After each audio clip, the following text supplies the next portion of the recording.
साथियों नमस्कार। जय हिंद।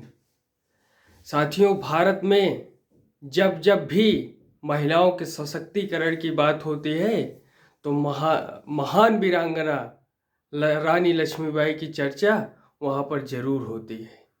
सबसे पहले मैं वीरांगना महारानी लक्ष्मीबाई को श्रद्धापूर्वक श्रद्धांजलि अर्पित करता हूँ, नमन करता हूँ। साथियों, रानी लक्ष्मीबाई का जन्म 19 नवंबर 1828 को काशी के अस्सी घाट वाराणसी में हुआ था। इनके पिता का नाम मोरोपंत तांबे और माता का नाम भागीरथी बाई था। साथियों, मनु जो उनका पहले नाम मणिकर्णिका थी, तो उनको प्यार से लोग मनु बुलाते थे। तो मनु जब मात्र 4 साल की थी तभी उनकी माँ का निधन हो गया और इसके कारण उनके पिताजी मोरोपंत तांबे वो जो है अपने साथ मनु को लेकर के झांसी चले आए। कहाँ चले आए? मनु अपने नाना के यहाँ आ गई। मनु अपने नाना के यहाँ आ गई, उनका जीवन वहीं बीता। वहीं से वो अश्वरथ का संचालन, सेनाओं की टुकड़ी का नेतृत्व करना, भाले चलाना, तीर चलाना, तलवार चलाना और तीर कमान के साथ बच्चों के साथ खेलना, यही उनका रण कौशल का प्रतिबिंब शुरू हो गया। उन्होंने यहीं से ही शिक्षा दीक्षा और रण कौशल और हस्त कौशल का जो है क्रियान्वयन शुरू कर दिया। साथियों, फिर इनकी 12 वर्ष की उम्र में ही इनका विवाह गंगाधर राव जी के साथ हो गया और गंगाधर राव राजा थे। और फिर रानी लक्ष्मीबाई महल के अंदर भी, महल के प्रांगण में सेनाओं का सफल संचालन करने लगी। वे वहां पर महिला सेना टुकड़ी का निर्माण करने लगी और खुद वेशभूषा धारण कर, कवच और मुकुट धारण करके सेना का संचालन करने लगी। साथियों, एक वक्त आया जब अंग्रेजों ने कुटिल नीति का जो है प्रयोग करना शुरू किया। मुसीबतों का पहाड़ तब आया जब अंग्रेजों ने ये कहा कि जिस राज्य के पास पुत्र नहीं है उस पर हम अपना अधिकार कर लेंगे। ऐसा वो कानून लेके आए जिसके तहत जो है सतारा, महाराष्ट्र और झांसी और तमाम देश के अनेक अनेक हिस्सों में वो इस षड्यंत्र को अंजाम देने लगे और कब्जा करने लगे, हथियाने लगे। और इस मुसीबतों का पहाड़ झांसी में भी आया। महारानी लक्ष्मीबाई के यहाँ एक पुत्र ने जन्म लिया, लेकिन कुछ ही वर्ष पश्चात उसकी मृत्यु हो गई। और इस मृत्यु के पुत्र के वियोग के कारण, उसकी मृत्यु हो जाने के कारण, बच्चे की मृत्यु हो जाने के कारण रानी लक्ष्मीबाई को अनेक संघर्ष का सामना करना पड़ा। अंग्रेजों ने अनेक प्रकार की कुटिल नीति का प्रयोग करने लगे। तो फिर उन्होंने दत्तक पुत्र दामोदर राव को अपनाया और जो है उसी के साथ उन्होंने झांसी की उन्नति के लिए कार्य करना शुरू किया। लेकिन अंग्रेजों ने इस बात को मानने से साफ इनकार कर दिया। फिर वो संघर्ष का दौर चला कि रानी लक्ष्मीबाई ने तलवार उठा लिए कि मैं अपनी झांसी किसी भी कीमत पर नहीं दूंगी। आज वहां का बच्चा, जन, व्यक्ति ये कहता है कि मैं अपनी झांसी नहीं दूंगी। ये हुंकार हर व्यक्ति के कान में गूंजता है। साथियों, फिर वो संघर्ष आया कि 22 मई 1857 को घोर लड़ाई हुई झांसी के अंदर। महारानी लक्ष्मीबाई रणचंडिका के रूप में अपने अस्त्र शस्त्र धारण कर अंग्रेजों को गाजर मूली की तरह काटने लगी, उनके सिर को धड़ से उड़ाने लगी। अंग्रेज ये देखकर भयभीत हो गए।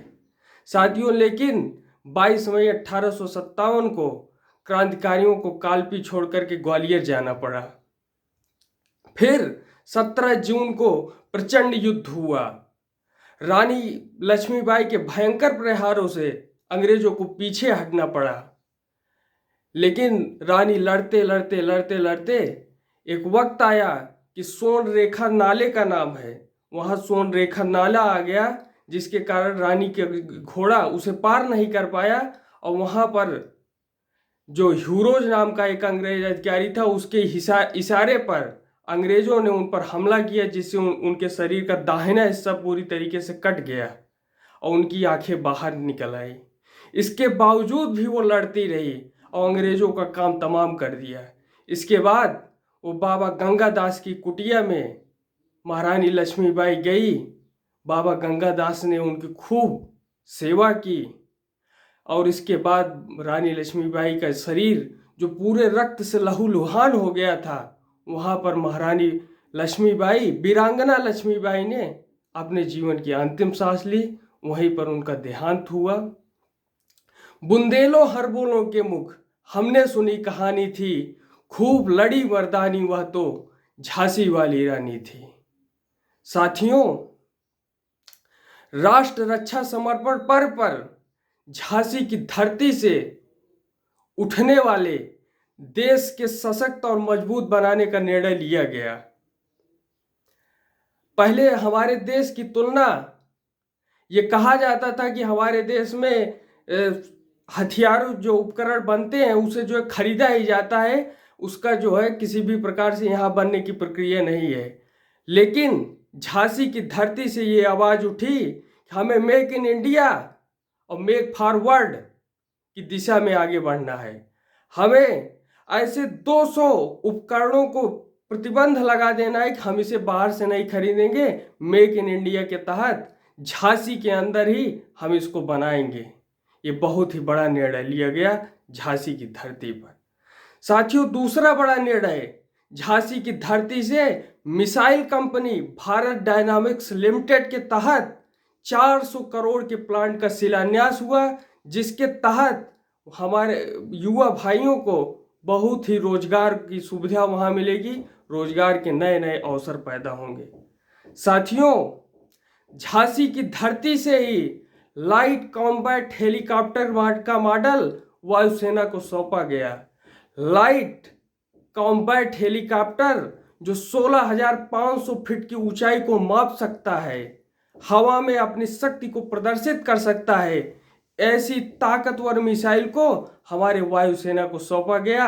ये झांसी की धरती से यह कार्य हुआ है।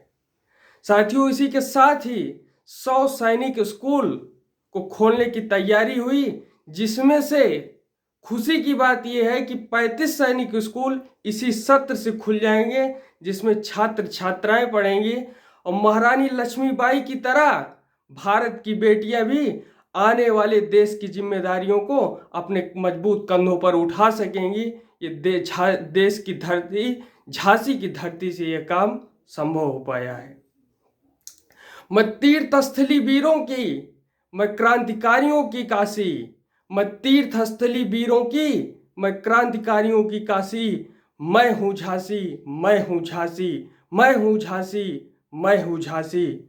साथियों, मैं झांसी की धरती को प्रणाम करते हुए, वीर वीरांगनाओं को प्रणाम करते हुए, श्रद्धा सुमन अर्पित करते हुए आज यहीं पर अपनी बात को समाप्त करता हूँ।